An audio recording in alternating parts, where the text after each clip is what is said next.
राजधानी भोपाल से खबर आ रही है। राजधानी में शूटिंग करने वालों का फर्जीवाड़ा सामने आया है। शूटर शाहिद मछली समेत 30 के लाइसेंस रद्द। भोपाल कलेक्ट्रेट को जांच में क्रिमिनल केस मिले हैं। बता दें कि 80 शूटर्स की जांच और 30 नहीं कर सकेंगे शूटिंग। शूटर शाहिद अहमद मछली का बंदूक लाइसेंस सस्पेंड किया गया है। शूटिंग क्लबों की भी अब जिला प्रशासन जांच कर रहा है। इसमें भोपाल कलेक्ट्रेट को जांच में कुछ सामने तथ्य मिले हैं। शूटर्स पर एक्शन लिया गया है। बता दें कि 5 शूटिंग रेंज में प्रैक्टिस एवं उपयोग किए गए और खाली कारतूसों की जानकारी नहीं देना, इसके कारण ये कार्रवाई की गई है। शूटिंग क्लबों के बीच जिला प्रशासन यहां पर जांच कर रहा है। 2 शूटर होने का लाभ लेकर शस्त्रों का व्यापार करना, ये एक कारण निकलकर सामने आ रहा है, जिसे लेकर एक्शन लिया गया है। 3 आपराधिक प्रकरण यहां पर दर्ज है, जिसे लेकर एक्शन लिया गया है। झूठा घोषणा पत्र प्रस्तुत करना। चलिए, हमारे साथ इस खबर पर अधिक जानकारी के लिए न्यूज़ एट डिजिटल अनिरुद्ध सोनो ने हमारे साथ जुड़ गए हैं। अनिरुद्ध, शूटिंग करने वाले 30 शूटर्स पर बड़ी कार्रवाई की गई है। सामने आया शूटर शाहिद अहमद मछली का बंदूक लाइसेंस सस्पेंड कर दिया गया है। क्या कुछ ये पूरा मामला सामने आ रहा है और इसमें क्या अपडेट यहाँ पर सामने आ रहा है? देखिए, भोपाल जिला प्रशासन ने एक बड़ी कार्रवाई की है और हालांकि इस पूरे मामले की जांच पिछले कई दिनों से चल रही थी। भोपाल कलेक्टर कौशलेंद्र विक्रम सिंह से जब हमने बात की तो उनका यही कहना था कि पूरी जांच आने के बाद ही कोई फैसला लिया जाएगा और आखिर वो फैसला लिया गया। 80 शूटर्स की जांच की गई थी जो कि बाकायदा शूटिंग करने के लिए जिन्होंने लाइसेंस लिए थे, और 80 में से 30 शूटर्स के लाइसेंस जिला प्रशासन ने, डीएम ने निरस्त कर दिए हैं। और इन 30 शूटर्स कई गंभीर तरह के आरोप हैं।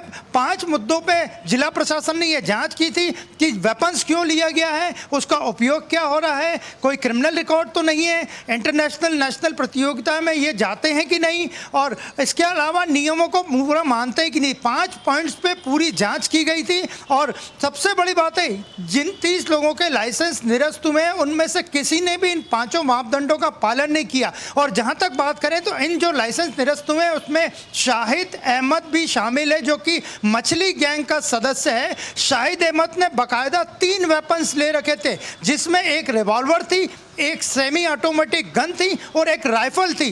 तो जिला कलेक्टर ने पहले भी शाहिद की एक लाइसेंस को निरस्त कर दिया था, लेकिन अब 2 लाइसेंस को उसे सस्पेंड कर दिया है। और इन जिन 30 लोगों पे कार्रवाई हुई है उन्होंने सेल्फ डिफेंस के लिए वेपन्स लिए थे, बाकायदा सेल्फ डिफेंस के लिए वेपन्स लिए थे। इसको स्पोर्ट्स कैटेगरी में भी यूज़ किया, स्पोर्ट्स कैटेगरी के नाम पे भी रिवॉल्वर खरीदी, गन खरीदी, राइफल खरीदी। बड़ा फर्जीवाड़ा ये सामने आया है। और इसी तरह उन्होंने कारतूस जो लिए, उन कारतूसों के भी कोई रिकॉर्ड जिला प्रशासन को नहीं दिया।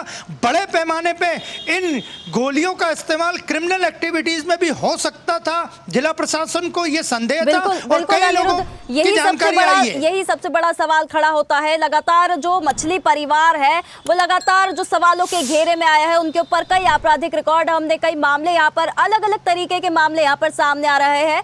तो अब ये सबसे बड़ा सवाल खड़ा होता है कि ये जो इनके पास लाइसेंस नहीं मिले हैं, गन जो है, इनका इस्तेमाल किस में होता था? क्या सिर्फ डिफेंस के लिए होता था? क्या सिर्फ शूटिंग क्लबों में जाने के लिए होता था? और किन चीजों में इसका जो इस्तेमाल होता था गन्स का, इसको लेकर क्या कुछ जानकारी सामने आई है? ये एक बड़ा सवाल खड़ा होता है।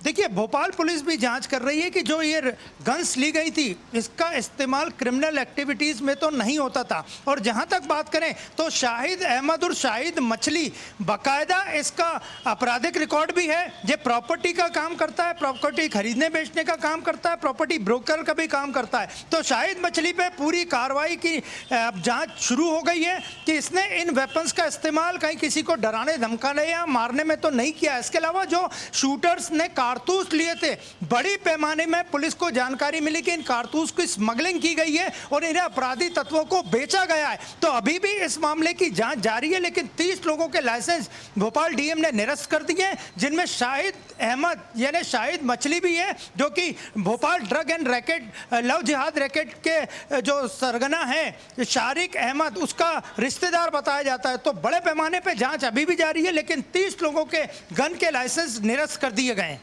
बिल्कुल अनिरुद्ध, अब देखने वाली बात होगी कि अब इस मामले में और मछली गैंग का जो पूरा मामला ये चला आ रहा है उसमें और कौन कौन से नए खुलासे हमें देखने के लिए अब मिलेंगे। फिलहाल बहुत धन्यवाद आपका हमारे साथ इस खबर पर जुड़ने के लिए। तो आपको बता दें कि यहाँ पर राजधानी में शूटिंग करने वालों का जो फर्जीवाड़ा था इस मामले का खुलासा हुआ है, इसे लेकर बड़ा एक्शन लिया गया है। ताजा खबरों के लिए लाइक, फॉलो और यूट्यूब पर सब्सक्राइब कर बेल आइकन दबाएं। साथ ही हर अपडेट के लिए विजिट करें स्वदेशलाइव.com।